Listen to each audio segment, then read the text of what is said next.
Alors, pour cette vidéo-là, on va faire comme l'autre, d'accord? Celle que tu as vue avant, là, si tu t'es intéressé un peu à ce que je fais. Pour les couteaux, hein, c'est comme pour les voitures. On a besoin d'un objectif pour ce couteau-là. Si on commence à faire un couteau qui est grand comme ça, vous voyez pas, un couteau qui est grand comme ça, il faut qu'il ait une utilité. Si on fait un couteau qui est grand comme ça, il faut qu'il ait une utilité. On va lui chercher à lui donner une utilité. Utilité, t'as compris? Que ça serve à quelque chose. Donc, pour que le couteau soit utile à quelque chose, on va lui donner une fonction de couper, de fendre.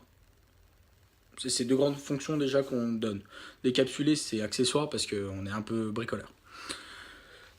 J'ai trois couteaux différents qui ont des objectifs différents, même à peu près similaires, mais qui sont montés différemment. Non, pas comme le cheval monté. Pour avoir une grande fonction, on va avoir trois critères. La lame, alors les moutures, le système de port, pas le port, le cochon, le système de transport, et enfin le manche, système d'emboîtement de manche, on va dire. Alors, on va commencer par les moutures. Les moutures vont nous donner, si on choisit un type de mouture, il faut savoir que ce type de mouture va nous donner des avantages ou des inconvénients. Avoir une émouture comme sur ce couteau-là, scandinave, va nous donner un avantage d'avoir une pénétration de coupe extrêmement fort et que ça va fendre assez vite. Par contre, ça va nous donner un désavantage de tranchant en fait. Ça va moins trancher facilement, comme sur une tomate, du pain, etc. Préparation de nourriture. Donc, pour ce couteau-là, on va lui réserver comment dire, un rôle plus de travail de couteau outil que de couteau préparation de nourriture. Ça arrive. Souvent, on ne mélange pas les deux.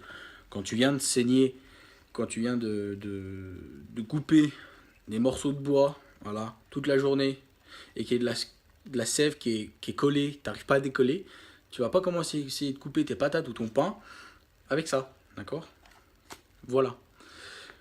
Donc, pour ces trois caractéristiques-là, on peut avoir, comme je vous ai dit, une émouture scandinave ou convexe. Et pour cela, on va avoir plutôt trois catégories, enfin, un choix de ces émoutures selon la longueur de la lame, la hauteur de la lame et l'épaisseur de la lame. Si nous commençons à mettre une émouture scandinave, par exemple sur ce couteau-là, c'est une émouture qui est polyvalente, qui est facile à entretenir, mais qui a quand même des défauts, qui est assez fragile. Par contre, si on vient mettre une émouture convexe sur un couteau qui est vraiment petit et très fin, c'est difficile à affûter, c'est très dur et ça coupe mal. En fait, ça tranche pas si bien que ça. Donc, il faut que la taille du couteau soit adaptée à l'émouture. Enfin, l'émouture soit adaptée à la taille du couteau.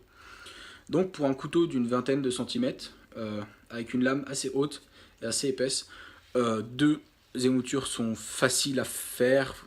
On s'en fout de la fabrication, on a dit. Facile à utiliser, sont adaptés à ces types de couteaux. Ce sont les moutures scandinaves qu'on a là et les moutures convexes. Ces deux émoutures là, pour un couteau de cette épaisseur là et de cette longueur là, sont adaptées.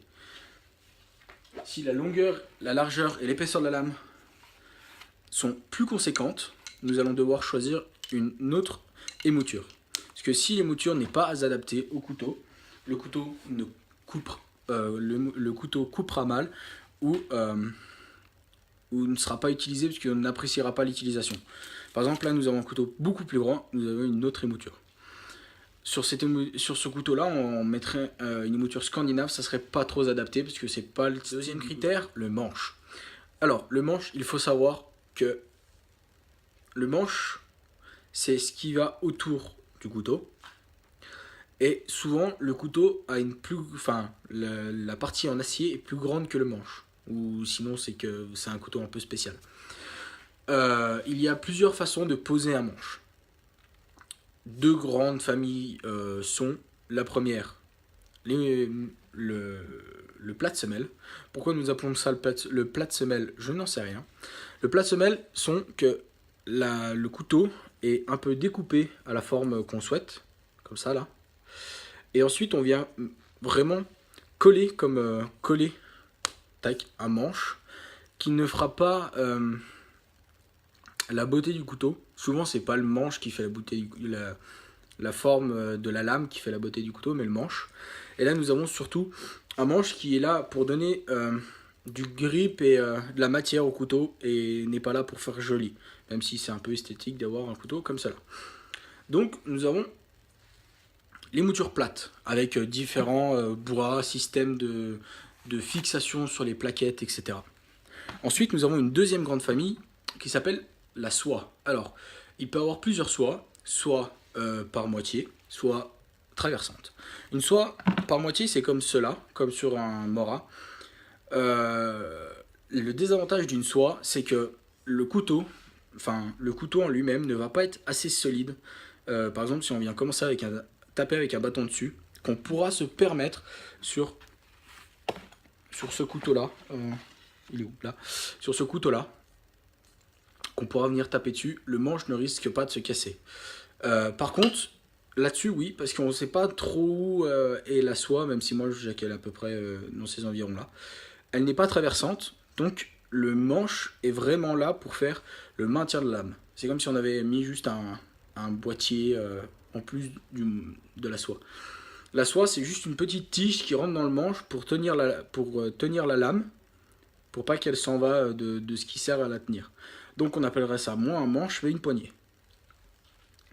Et ensuite, il y a plusieurs diversités de manches sur les couteaux. Par exemple, là, nous avons un manche qu'on pourrait considérer de soie, mais en fait, exactement, c'est une soie plate semelle. C'est une soie qui est complètement traversante, par contre, qui est le même morceau d'acier du couteau jusqu'au bout de la soie, mais par contre, qui n'est pas plate semelle, donc qui sera plus solide que la soie, en moitié ou entier, qui traverse complètement le manche, mais là, elle sort. Donc, ce sera un mix entre un plat de semelle et une soie.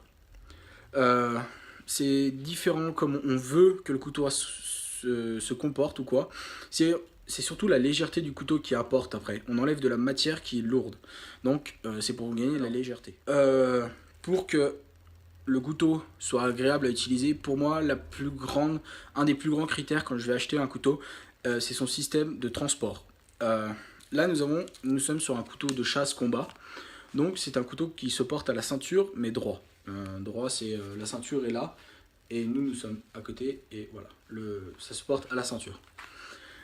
C'est un couteau qu'on va venir attraper comme cela et le ranger comme ceci. Si le système de port droit vous n'aimez pas, sur ce couteau là ne sera pas intéressant pour vous. Vous devrez faire un autre étui ou voir pour en faire un ou en faire un. Si tu as besoin de faire un étui, contacte-moi, j'en fais, t'inquiète, on se débrouille. Là, nous avons un système, ce qu'on appelle un glissement, tout simplement, qui vient se mettre dedans, un fourreau. Mais par contre, on a un système de pression qui sert à maintenir le couteau pour éviter qu'il se balade, comme ceci. Comme le couteau est assez lourd, un petit déséquilibre. Ensuite, sur le couteau, enfin le fourreau, ce qu'il faut choisir aussi, c'est où le manche va arriver. Là, il est à ras de la ceinture. Souvent, la ceinture, on le porte au niveau des hanches. Donc, si on vient à se baisser sur le côté ou s'asseoir, le couteau, il ne faut pas qu'il vous rentre dans les côtes ou dans les hanches selon comment il est fixé. Moi, les couteaux que je préconise aux débutants qui cherchent un couteau pour aller dans les bois, pour vraiment faire du bushcraft ou de la survie, il faut que ce soit un couteau qui soit vraiment en dessous de la ceinture ou à niveau. Pourquoi? Tout simplement parce que s'il fait froid en hiver, vous ne serez pas embêté avec ce couteau-là. Surtout si vous n'avez pas beaucoup de moyens et que le couteau coûte relativement cher. Ça serait embêtant que de le prendre que l'été et pas l'hiver. Donc ça, c'est un des premiers systèmes de transport du couteau. Ensuite, un système qui est Pardon, il y avait un problème. Un système qui est à peu près pareil, mais qui est plus bas. Voilà, nous avons toujours le fourreau, mais par contre, toujours avec un système de pression. Et là, nous n'avons pas le système de pression pour retenir le couteau comme ceci, mais plutôt pour compacter les deux et pour éviter que ça se sauve. Puis c'était surtout un aspect esthétique. Là, nous avons un système d'étui chaussette. C'est quoi un étui chaussette? On met pas nos pieds dans un étui? Non, mais par contre, le manche rentre plus. Enfin, il y a bientôt plus de couteaux dans le fourreau que dans le à l'extérieur, quoi. Le manche rentre dans le couteau, dans le fourreau. C'est pas bon de boire. Ensuite, ça c'est vraiment un fourreau que je conseille pour les débutants. Il est bien en dessous de la ceinture, donc il va pas vous gêner. Et en plus c'est un petit couteau, donc vraiment assez léger. Moi je n'aime pas porter les couteaux à plat, à part pour un petit couteau comme ça, mettre devant. Mais je veux que là ça soit ma ceinture, à mettre comme ça pour sortir. Voilà, c'est tout. Si vous aimez pas porter des couteaux avec une pression, il faut que le couteau soit aussi facile à sortir, car si il monte, par exemple là le couteau est relativement simple à sortir. Voilà, le fourreau monte parce que il n'est pas correctement mis sur il n'est pas sur une ceinture, mais voilà, le couteau, le fourreau ne monte pas avec le couteau, comme vous allez pouvoir voir après. Donc ça aussi c'est à regarder. Allez essayer ces couteaux là, faites votre ceinture, on s'en fout. Il est là pour. C'est un couteau qui va vous coûter de l'argent, qui est là pour vraiment vous être agréable sur vous. Voilà. Ça c'est un autre système de port. Après nous avons l'étui chaussette qu'on connaît, voilà, que je viens de vous expliquer. Plus on tape, plus ça le serre, avec un petit système de ficelle de cuir. Là par contre le fourreau va pouvoir se balader dans tous les sens. Et ensuite, un des grands systèmes que je n'aime pas, que je n'apprécie pas, et que je n'utilise, et que j'utilise pourtant, car il est bien pratique, mais j'aime pas être avec. Il faut que je change ce putain d'étui, il me fait chier. Là, nous sommes sur un étui à porte horizontale, donc la ceinture, sur la ceinture, il se portera comme ça. Et ensuite, c'est un étui avec une pression, un bouton pression. Un bouton de colle exactement, et un étui chaussette. Donc si on utilise le couteau souvent, on le laisse comme ça. Si on l'utilise pas souvent, on vient resserrer, et là le couteau peut vraiment pas sortir. Voilà, tout le monde fait ce test là débile, mais je comprends pas. Les gars, vous retournez pas votre couteau, vous le portez pas à la tactique sur là, ou comme je sais pas, vous le mettez pas au cul votre couteau. Enfin, j'en sais rien, vous êtes un peu con des fois.